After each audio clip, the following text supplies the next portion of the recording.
My mom will be coming to our house starting next week. Huh? She's coming to visit? What?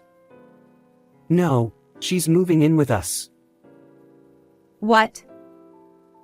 I decided she'll live with us in this house. As soon as I heard my husband's words, I immediately grabbed my phone.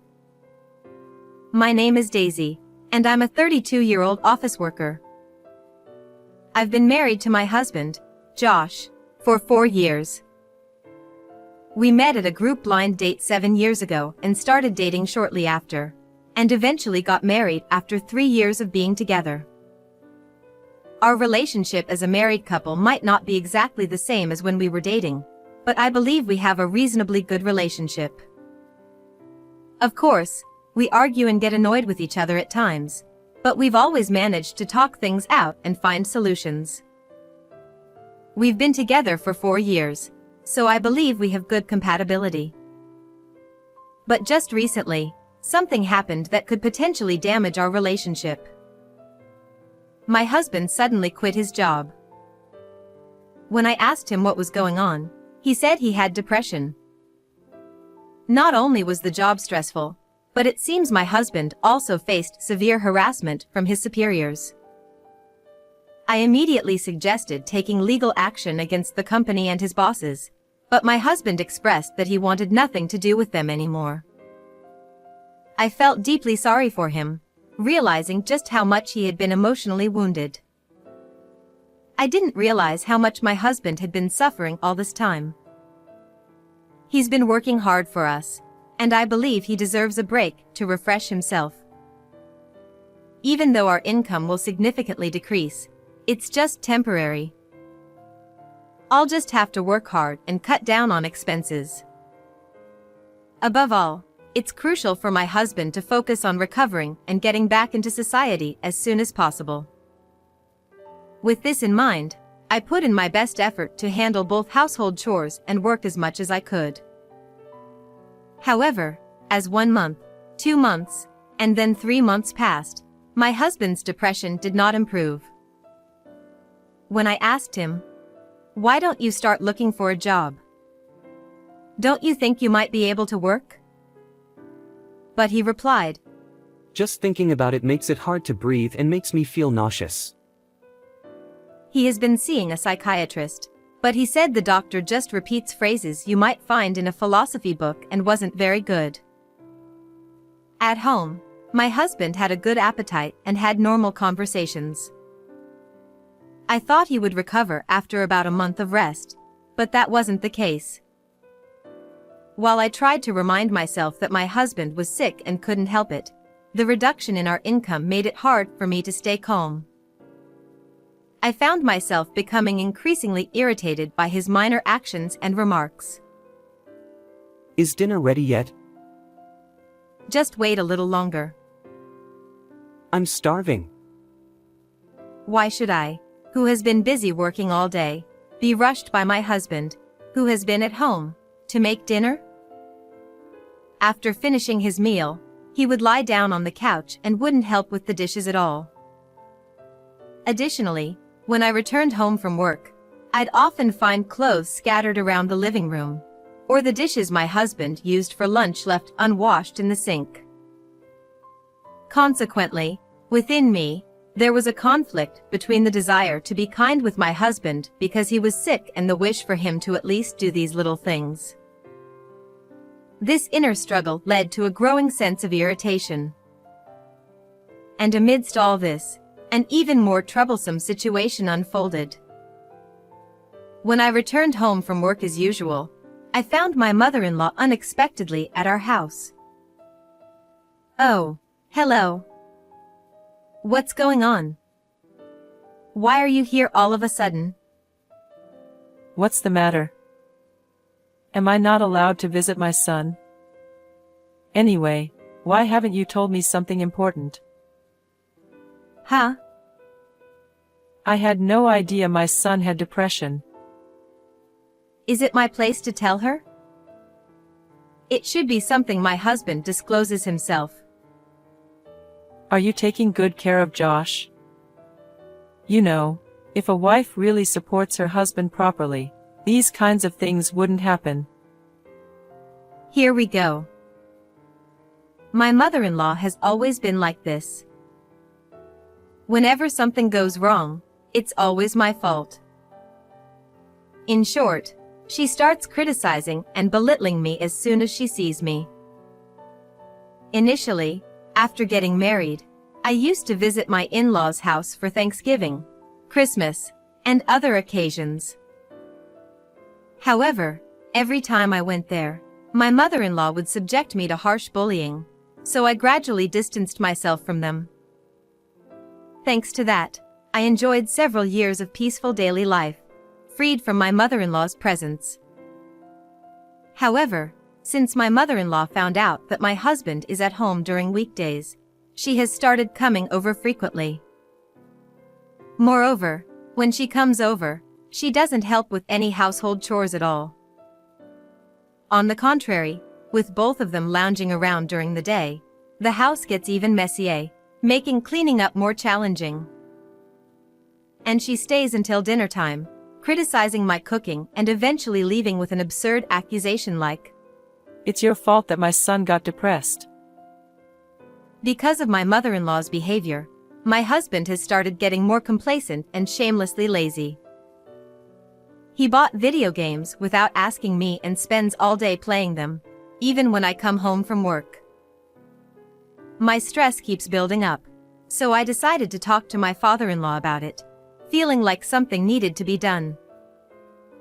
My father-in-law is quite reasonable compared to my mother-in-law, and whenever she bullied me at their house and he was present, he would reprimand her. So, I told him about my mother-in-law's frequent visits causing inconvenience. He came to our house after work and scolded my mother-in-law. It turned out my mother-in-law had been making up excuses like going out for tea with friends or going shopping in town. So, when my father-in-law suddenly showed up, she was quite flustered. After that, my mother-in-law stopped coming over, so at least one problem was resolved for now. Now comes the tough part. My husband is becoming increasingly lazy. And with only my income, it's becoming difficult to cover our living expenses plus the rent for both of us. What am I supposed to do? I have to find a way to get my husband back to a state where he can work. First, I suggested to my husband that he should consider changing psychiatrists. However, he wasn't enthusiastic about the idea. He says all psychiatrists are the same and it doesn't need to be changed. I can't help but wonder if he truly wants to get better. I began to feel distrustful towards my husband. So, I secretly called the psychiatric clinic where he's supposed to be receiving treatment. They told me that he had only attended one appointment about 6 months ago and hadn't been back since. I wondered what was going on, so nervously, I contacted the company my husband had left. They might not take me seriously, but I desperately wanted to know the details of why my husband quit. And what I found out was shocking. To my astonishment, it turned out that my husband, despite being responsible for a mistake, had tried to shift the blame onto a junior colleague. When confronted by his boss, he got into an argument, eventually leading him to submit his resignation letter. Furthermore, after resigning, he repeatedly called the company, claiming it was harassment and demanding compensation for his mental distress. This caused a lot of inconvenience for them. Of course, the company rejected his demands. Afterward, my husband said he would bring a medical certificate to the company, but after that, they never heard from him again. When I heard this, something clicked in my mind. Most likely, even though he went to the psychiatric clinic, he wasn't diagnosed with depression and couldn't get the medical certificate. Then, he probably became too lazy to work and, taking advantage of my kindness, continued to deceive me and lived a lazy life. I was just fed up rather than angry with him. I didn't think he was such a jerk. I felt ashamed of myself for marrying such a man. I decided to pick up divorce papers after work and confront him with them as soon as I got home. However, when I checked my phone after work, I saw an incredible number of missed calls. They were all from my husband.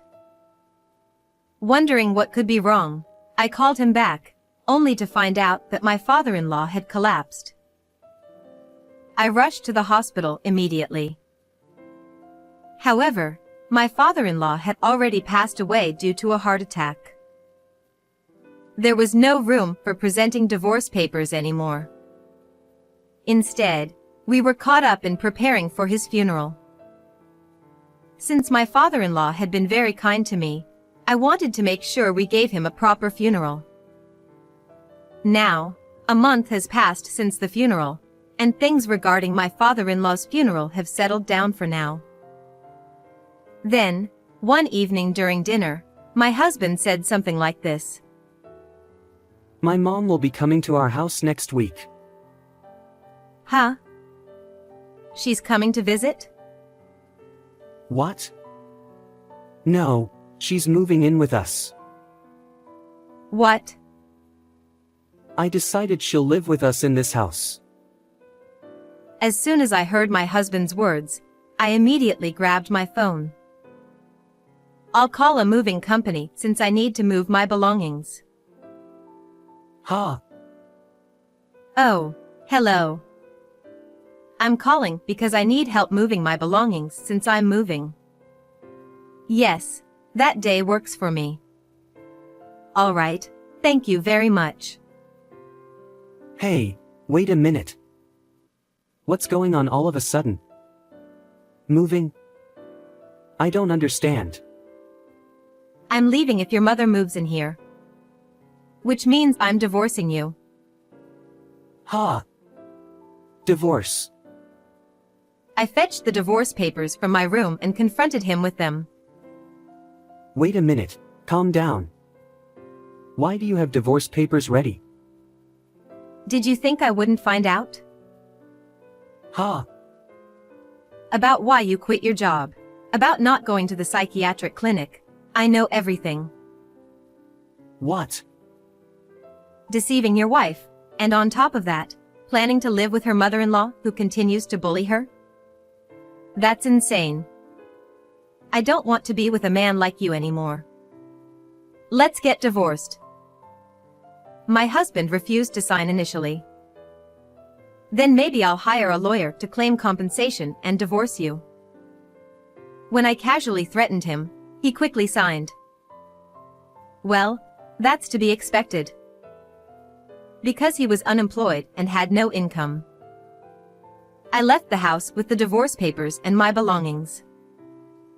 I returned to my parents' house for a while and then moved into the rental apartment I had previously found.